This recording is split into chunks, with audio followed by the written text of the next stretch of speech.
Hello guys, ഇന്നൊരു അടിപൊളി മീൻകറിയുടെ റെസിപ്പിയാണ് കേട്ടോ. ഞാൻ ട്രൈ ചെയ്ത് നോക്കിയിട്ട് സക്സസ് ആയിട്ടുള്ളൊരു മീൻകറിയാണ്. വളരെ പെട്ടെന്ന് നമുക്ക് ഈ ഒരു മീൻകറി ഉണ്ടാക്കാനും പറ്റും കേട്ടോ. അപ്പോൾ അതിന് വേണ്ടിയിട്ട് നമ്മൾ ചൂരയാണ് എടുത്തത്. അപ്പോൾ ചൂരയ്ക്കകത്തോട്ട് ഒരു പച്ചമുളക്, സവാള, പിന്നെ ഒരു തക്കാളി, കുറച്ച് വെളിച്ചെണ്ണ, മല്ലിപ്പൊടി, മുളക് പൊടി, മഞ്ഞൾപ്പൊടി എല്ലാം കൂടിയിട്ട് നല്ലപോലെ ഞെവിടി എടുക്കുക. പിന്നെ കുറച്ച് മുരിങ്ങയ്ക്ക ഇട്ട് കൊടുക്കുക, പിന്നെ കുറച്ച് ഉപ്പിട്ട് കൊടുക്കുക. ഉപ്പിടുന്നതിൽ കാണിച്ചിട്ടില്ല. പിന്നെ നമ്മൾ തേങ്ങ നല്ല ഫൈനായിട്ട് അരച്ചതും കൂടി ചേർത്ത് കറിവേപ്പില ഇട്ട് വെക്കുക. അതവിടെ നിന്ന് റെഡി ആക്കട്ടെ. ആ സമയത്ത് നമുക്ക് കിളിമീൻ കിട്ടിയിട്ടുണ്ടായിരുന്നു. അപ്പോൾ കിളിമീനും കൂടി ഞാൻ വറക്കാൻ ഇടുന്നുണ്ട് കേട്ടോ. അപ്പോൾ എൻ്റെ സൗണ്ടിനൊരു വ്യത്യാസം കാണാൻ എനിക്ക് പനിയാണ് കേട്ടോ. കുറച്ച് ദിവസമായിട്ട് പനിയാണ്, അതുകൊണ്ടാണ് ഞാൻ വീഡിയോസൊന്നും ഇടാത്തത്. അങ്ങനെ മീൻകറി ഒന്ന് തിളച്ച് വരുമ്പോൾ അതിലേക്ക് കുറച്ച് ഉലുവാപ്പൊടിയും കൂടി ചേർത്ത് കൊടുക്കാം.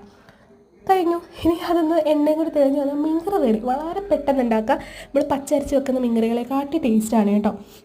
അപ്പോൾ ഇഷ്ടപ്പെടുകയാണെങ്കിൽ ലൈക്ക് ചെയ്യാനും സബ്സ്ക്രൈബ് ചെയ്യാനും മറക്കല്ലേ. കൂട്ടത്തിൽ ഇതൊന്ന് നിങ്ങൾ ട്രൈ ചെയ്ത് നോക്കണം കേട്ടോ. ബൈ.